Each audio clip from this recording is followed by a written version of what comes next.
Hi, Kannada tech ಚಾನಲ್ಗೆ subscribe ಮಾಡಿ. ನಮ್ಮ ಮುಂದಿನ ವಿಡಿಯೋಗಳನ್ನು ತಪ್ಪದೇ ವೀಕ್ಷಿಸಲು ಪಕ್ಕದಲ್ಲಿರುವ ಬೆಲ್ ಬಟನ್ ಅನ್ನು ಪ್ರೆಸ್ ಮಾಡಿ.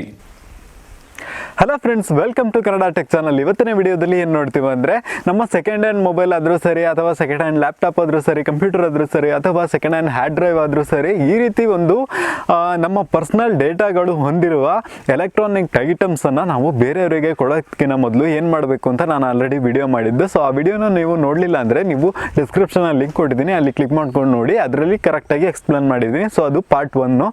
ಸೊ ಇದು ಭಾಗ 2. ಸೊ ಇದರಲ್ಲಿ ಬಂದ್ಬಿಟ್ಟು ಸೊಲ್ಯೂಷನ್ ಹೇಳಿದ್ದೀನಿ. ಅದರಲ್ಲಿ ಪ್ರಾಬ್ಲಮ್ಸ್ ಏನು ಬರ್ಬೋದು ಅಂತ ಹೇಳಿದ್ದೀನಿ. ಪ್ರಾಬ್ಲಮ್ಸ್ ಹೇಳಬೇಕಂದ್ರೆ ಸಿಂಪಲ್ ಆಗಿ ಹೇಳಬೇಕಂದ್ರೆ, ನಾವು ನಮ್ಮ ಮೊಬೈಲ್ನಲ್ಲಿ ಡಿಲೀಟ್ ಮಾಡುವ ಯಾವುದೇ ಒಂದು ವೀಡಿಯೋಸ್ ಆದರೂ ಅಥವಾ ಸರಿ, ಅಥವಾ ಫೋಟೋಸ್ ಆದರೂ ಸರಿ, ಸುಮ್ಮನೆ ಮೇಲು ನೋಟಕ್ಕೆ ಡಿಲೀಟ್ ಆಗುತ್ತೆ ಹೊರತು ಅದು ರಿಯಲ್ ಆಗಿ ಡಿಲೀಟ್ ಆಗೋದಿಲ್ಲ. ಸೊ ಆ ಒಂದು ಫೈಲ್ ಬಂದ್ಬಿಟ್ಟು ಅದೇ ಒಂದು ಮೊಬೈಲ್ನಲ್ಲೇ ಇರುತ್ತೆ, ಅದು ಕಂಪ್ಲೀಟ್ ಆಗಿ ಡಿಲೀಟ್ ಆಗಿರೋದಿಲ್ಲ. ಸೊ ಈ ಒಂದು ರೀಸನ್ನಿಂದ ನಮ್ಮ ಒಂದು ಡೇಟಾಗಳು ಏನಿದ್ದಾವೆ ಅಂದರೆ, ನಾವು ಬೇರೆಯವರಿಗೆ ನಮ್ಮ ಮೊಬೈಲ್ ಅಥವಾ ಲ್ಯಾಪ್ಟಾಪನ್ನು ಮಾರುವಾಗ ಆ ಒಂದು ಡೇಟಾಗಳನ್ನು ತಗೊಂಡು ಆ ಡೇಟಾಗಳನ್ನು ಅವರು ಮಿಸ್ಯೂಸ್ ಮಾಡ್ಕೋಬೋದು. ಸೊ ಅದಕ್ಕೋಸ್ಕರ ನಮ್ಮ ಪರ್ಸ್ನಲ್ ಡೇಟಾಗಳು ಅವರಿಗೆ ಸಿಗಬಾರ್ದು ಅಂದರೆ ಏನು ಮಾಡಬೇಕು ಅಂತ ಈ ವಿಡಿಯೋದಲ್ಲಿ ತಿಳಿಸ್ಕೊಡ್ತೀನಿ. ಸಿಗುತ್ತೆ ಅಂದರೆ ಹೇಗೆ ಸಿಗುತ್ತೆ ಅಂತ ಆ ವಿಡಿಯೋದಲ್ಲಿ ತಿಳಿಸಿದ್ದೀನಿ. ಸೊ ಆ ವಿಡಿಯೋನ ಫಸ್ಟು ನೋಡಿ. ಸೊ ಸೊಲ್ಯೂಷನ್ನ ಹೇಳಲಿಕ್ಕಿನ ಮೊದಲು ಈ ಒಂದು ಫೈಲ್ಸ್ಗಳು ನಮ್ಮ ಒಂದು ಫೋನ್ ಸ್ಟೋರೇಜ್ ಅಥವಾ ಲ್ಯಾಪ್ಟಾಪ್ನಲ್ಲಿ ಹೇಗೆ ಸ್ಟೋರೇಜ್ ಆಗುತ್ತೆ, ಅದು ಹೇಗೆ ಡಿಲೀಟ್ ಆಗುತ್ತೆ, ಡಿಲೀಟ್ ಆದರೆ ಅದು ಎಲ್ಲೋಗಿರುತ್ತೆ, ಅದ್ರ ಬಗ್ಗೆ ನಾನು ಸಿಂಪಲ್ ಆಗಿ ತಿಳಿಸ್ಕೊಡ್ತೀನಿ. ಫಾರ್ ಎಕ್ಸಾಂಪಲ್, ಇದು ಒಂದು ಫೈಲ್ ಅಂತ ತಿಳ್ಕೊಳ್ಳಿ. ನೆಕ್ಸ್ಟ್ ಇದು ಬಂದ್ಬಿಟ್ಟು ನಿಮ್ಮ ಫೋನ್ ಸ್ಟೋರೇಜ್ ಅಂತ ತಿಳ್ಕೊಳ್ಳಿ. ಈ ಒಂದು ಫೈಲನ್ನು ನಿಮ್ಮ ಫೋನ್ ಸ್ಟೋರೇಜಲ್ಲಿ ಡೌನ್ಲೋಡ್ ಮಾಡ್ತೀರಾ, ಅಥವಾ ಇದು ಫೋಟೋ ಅಂತ ತಿಳ್ಕೊಂಡ್ರೆ ಇದನ್ನು ನೀವು ಕ್ಯಾಪ್ಚರ್ ಮಾಡಿದ್ರೆ ನಿಮ್ಮ ಒಂದು ಫೋನ್ ಸ್ಟೋರೇಜಲ್ಲಿ ಇರುತ್ತೆ. ಸೊ ಇದು ಇದ್ದಾಗ ಫೋಲ್ಡರ್ ನೇಮ್ ಇರುತ್ತೆ ಇದಕ್ಕೆ. ನೆಕ್ಸ್ಟ್ ಬಂದ್ಬಿಟ್ಟು ಇದಕ್ಕೆ ಅಂತ ಒಂದು ಪರ್ಟಿಕ್ಯುಲರ್ ID ಇರುತ್ತೆ ಅಲ್ವಾ, ಅಡ್ರೆಸ್ ಇರುತ್ತೆ. ಅಂದರೆ ಫಾರ್ ಎಕ್ಸಾಂಪಲ್ ನೇಮ್ ಅಂತ ತಿಳ್ಕೊಳ್ಳಿ. ಇದ್ದಾಗ ಇದರ ಹೆಸರು ನಿಮಗೆ ಕಾಣಿಸುತ್ತೆ. ನೀವು ಫಾರ್ ಎಕ್ಸಾಂಪಲ್ ಈ ಒಂದು ಫೈಲನ್ನು ಡಿಲೀಟ್ ಮಾಡಿದ್ರೆ ನಿಮ್ಮ ಸ್ಟೋರೇಜ್ನಲ್ಲೇ ಇರುತ್ತೆ. ಇದು ಜಸ್ಟು ಆ ಒಂದು ಫೈಲ್ನ ಅಡ್ರೆಸ್ ಮಾತ್ರ ಡಿಲೀಟ್ ಆಗಿರುತ್ತೆ, ಅದು ಹೈಡ್ ಆಗಿರುತ್ತೆ. ಫೈಲು ಹೈಡ್ ಆಗಿರುತ್ತೆ, ಬಟ್ ಅಡ್ರೆಸ್ ಮಾತ್ರ ಡಿಲೀಟ್ ಆಗಿರುತ್ತೆ. ಸೊ ಯಾವುದೇ ವ್ಯಕ್ತಿ ನಿಮ್ಮ ಫೈಲು ನೀವು ಸೆಕೆಂಡ್ ಹ್ಯಾಂಡ್ ಮೊಬೈಲ್ನ ಮಾರಿದಾಗ ಅದನ್ನು ಡೇಟಾ ರಿಕವರಿ ಸಾಫ್ಟ್ವೇರ್ ಅಥವಾ ಅವನಿಗೆ ಸ್ಕಿಲ್ ಇತ್ತು ಅಂದರೆ ಅದನ್ನು ಯೂಸ್ ಮಾಡಿಕೊಂಡು ಆ ಒಂದು ಫೈಲನ್ನು ಮತ್ತೆ ರಿಕವರ್ ಮಾಡಿ ತೆಗಿಯಬಹುದು. ಸೊ ಈ ರೀತಿ ನಿಮ್ಮ ಒಂದು ಪರ್ಸ್ನಲ್ ಡೇಟಾಗಳು ಇನ್ನೊಬ್ಬನ ಕೈಗೆ ಹೋಗುತ್ತೆ. ಸೊ ಆ ರೀತಿ ಹೋಗಬಾರ್ದು ಅಂದರೆ ಏನು ಮಾಡಬೇಕು ಅಂದರೆ, ಸೊ ಅದಕ್ಕೋಸ್ಕರ ಏನು ಮಾಡಬೇಕಪ್ಪ ಅಂದರೆ, ಇದು ನಿಮ್ಮ ಫೈಲ್ ಸ್ಟೋರೇಜ್ ಅಂತ ತಿಳ್ಕೊಳ್ಳಿ.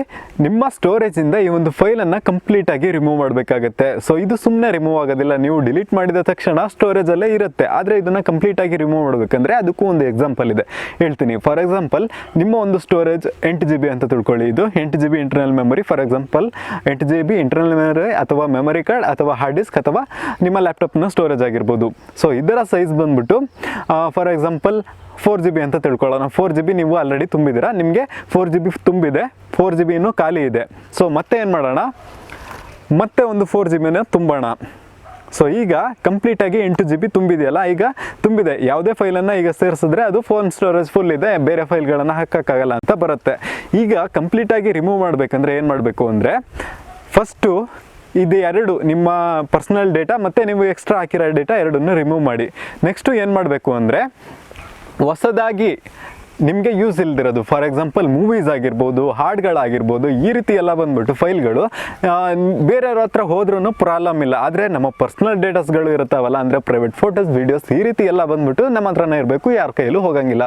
ಡಿಲೀಟ್ ಮಾಡಬೇಕು ಕಂಪ್ಲೀಟಾಗಿ. ಏನು ಮಾಡಬೇಕು ಅಂದರೆ, ಆಲ್ರೆಡಿ ಇದ್ದ ನಿಮ್ಮ ಪರ್ಸ್ನಲ್ ಡೇಟಾಗಳು ಮತ್ತು ವೀಡಿಯೋಸ್ಗಳನ್ನು ರಿಮೂವ್ ಮಾಡಿದ್ಮೇಲೆ, ಫಾರ್ ಎಕ್ಸಾಂಪಲ್ ನಾವು 2 ಎಲೆ ತೆಗೆದಾಕಿದ್ದಿಲ್ಲ, ಸೊ ಅದು ಬಂದ್ಬಿಟ್ಟು ಟೋಟಲ್ 8 GB ಅಂತ ತಿಳ್ಕೊಳ್ಳಿ. ಅದನ್ನು ಫಸ್ಟು ಡಿಲೀಟ್ ಮಾಡಿಬಿಡಬೇಕು. ಅಂದರೆ ಅದು ನಿಮ್ಮ ಪರ್ಸ್ನಲ್ ಫೋಟೋಸು ಮತ್ತು ವೀಡಿಯೋಸ್ಗಳು ಅಂತ ತಿಳ್ಕೊಳ್ಳಿ. ಈಗ ಬಂದ್ಬಿಟ್ಟು ಅದು ಡಿಲೀಟ್ ಆಗಿದೆ, ಆದರೆ ಅದು ಇದರಲ್ಲೇ ಇದೆ.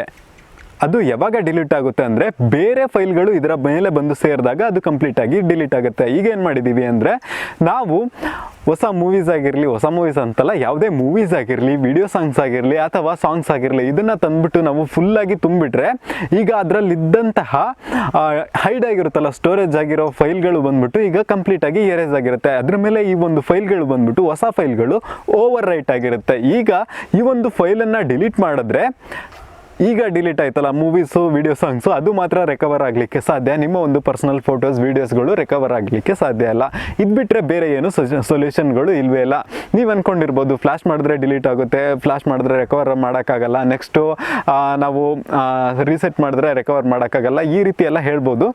ಈ ರೀತಿ ನೀವು ನಿಮ್ಮ ಲ್ಯಾಪ್ಟಾಪಲ್ಲಾದರೂ ಸರಿ, ಮೊಬೈಲ್ ಅಂದ್ರೂ ಸರಿ, ಏನೇ ಮಾಡಿದ್ರು ಆ ಒಂದು ಫೈಲ್ ಕಂಪ್ಲೀಟಾಗಿ ಎರೇಸ್ ಆಗಲಿಕ್ಕೆ ಸಾಧ್ಯ ಇಲ್ಲ. ಒಂದೇ ಒಂದು ಮೆಥಡ್ ಏನಪ್ಪ ಅಂದರೆ ಆ ಡೇಟಾಗಳನ್ನು ನಾವು ಮತ್ತೆ ರೀರೈಟ್ ಮಾಡೋದು. ಅಂದರೆ ನೀವು ಒಂದು 2-3 ಟೈಮ್ಸ್ ಈ ರೀತಿ ರೀರೈಟ್ ಮಾಡಿ, ಡಿಲೀಟ್ ಮಾಡಿ ತೆಗೀರಿ, ಡಿಲೀಟ್ ಮಾಡಿ ಹಾಕ್ರಿ ತೆಗೀರಿ, ಡಿಲೀಟ್ ಮಾಡಿ ಹಾಕ್ರಿ ತೆಗೀರಿ. ಈ ರೀತಿ ಮಾಡೋ ಪ್ರೊಸೆಸ್ನಿಂದ ನಿಮ್ಮ ಒಂದು ಡೇಟಾಗಳು ಕಂಪ್ಲೀಟಾಗಿ ಆ ಒಂದು ಸ್ಟೋರೇಜ್ನಿಂದ ಎರೇಸ್ ಆಗುತ್ತೆ. ಇದೊಂದೇ ಮೆಥಡು, ಇದು ಬಿಟ್ಟರೆ ಬೇರೆ ಯಾವುದೂ ಇಲ್ಲ. ಸೊ ನೆಕ್ಸ್ಟ್ ಈ ಒಂದು ಇನ್ಫಾರ್ಮೇಷನ್ ನಿಮಗೆ ಯೂಸ್ಫುಲ್ ಆಗಿದ್ರೆ ಲೈಕ್ ಮಾಡಿ, ಹಾಗೆ ಈ ವಿಡಿಯೋನ ಎಲ್ಲರಿಗೂ ಶೇರ್ ಮಾಡಿ. ನೀವಿನ ಕನ್ನಡ ಟೆಕ್ ಚಾನಲ್ಗೆ ಸಬ್ಸ್ಕ್ರೈಬ್ ಮಾಡ್ಕೊಂಡಿಲ್ಲ ಅಂದರೆ ಸಬ್ಸ್ಕ್ರೈಬ್ ಮಾಡಿಕೊಂಡು ಪಕ್ಕದಲ್ಲಿರೋ ಬೆಲ್ ಬಟನ್ನ ಪ್ರೆಸ್ ಮಾಡ್ಕೊಳ್ಳಿ. ಈಗ ಟೈಮ್ ಬಂದ್ಬಿಟ್ಟು 6:49. ಅದಕ್ಕೋಸ್ಕರನೇ ಬ್ಯಾಕ್ಗ್ರೌಂಡ್ ಆಟೋಮೆಟಿಕ್ ಆಗಿ ಡಿಮ್ ಆಗ್ತಾ ಇದೆ. ಸೊ ತಲೆಗೆಡ್ಸ್ಕೊಳ್ಳೋ ಅವಶ್ಯಕತೆ ಇಲ್ಲ. ವಿಡಿಯೋ ಕ್ವಾಲಿಟಿ ಕಡಿಮೆ ಆಯಿತು ಅಂತ ಗೊತ್ತು, ಬಟ್ ವಿಡಿಯೋ ಕ್ವಾಲಿಟಿ ಇಂಪಾರ್ಟೆಂಟ್ ಅಲ್ಲ, ವಿಡಿಯೋದಲ್ಲಿರೋ ಮ್ಯಾಟರ್ ಇಂಪಾರ್ಟೆಂಟ್. ಅಂದರೆ ಏನಂತಾರೆ, ಕಂಟೆಂಟ್ ಇಂಪಾರ್ಟೆಂಟ್. ಸೊ ಅದಕ್ಕೋಸ್ಕರ ಕಂಟೆಂಟ್ ಮಾತ್ರ ನೀವು ತಗೊಂಡು ವಿಡಿಯೋ ಕ್ವಾಲಿಟಿನ ಬಿಟ್ಬಿಡಿ. ಸೊ ಇವತ್ತಿನ ಮಾಹಿತಿ ನಿಮ್ಗೆ ಇಷ್ಟ ಆಗಿದ್ರೆ ಲೈಕ್, ಶೇರ್ ಎಲ್ಲ ಮಾಡಿ. ಹಾಗೆ ಚಾನಲ್ನ ಸಬ್ಸ್ಕ್ರೈಬ್ ಇಟ್ಕೊಂಡು ಪಕ್ಕದಲ್ಲಿರೋ ಬೆಲ್ ಬಟನ್ನ ಪ್ರೆಸ್ ಮಾಡೋದ್ರಿಂದ ನಾವು ಈ ರೀತಿ ಯಾವುದೇ ಥರದ ಇನ್ಫಾರ್ಮೇಟಿವ್ ವಿಡಿಯೋ ಹಾಕಿದ್ರೂ ನೀವು ಬೇಗ ನೋಡ್ಕೋಬೋದು. ಅಂದರೆ ಮಿಸ್ ಮಾಡ್ಕೊಳ್ದೇನೆ ನೋಡ್ಕೋಬೋದು. ನೋಟಿಫಿಕೇಷನಲ್ಲಿ ಬರುತ್ತೆ ನಾನು ವಿಡಿಯೋ ಹಾಕಿದ್ದು. ನೆಕ್ಸ್ಟು ನಿಮಗೆ ಏನಾದರೂ ಕ್ವಶನ್ ಕೇಳಬೇಕು ಅನಿಸಿದ್ರೆ ಕಮೆಂಟ್ ಬಾಕ್ಸಲ್ಲಿ ತಿಳಿಸಿ. ರಿಪ್ಲೈ ಮಾಡೋಕ್ಕಾಗಿಲ್ಲ ಅಂದರೂ ನಾನು ಅದನ್ನು ಪಕ್ಕ ಓದ್ತೀನಿ. ಯಾವುದಾದ್ರು ಒಂದಿನ ಅದ್ರ ಬಗ್ಗೆನೂ ಒಂದು ವೀಡಿಯೋಸನ್ನು ಮಾಡಿರ್ತೀನಿ. ಹೀಗೇ ಥ್ಯಾಂಕ್ ಯು ಫಾರ್ ವಾಚಿಂಗ್. ಜೈ ಹಿಂದ್.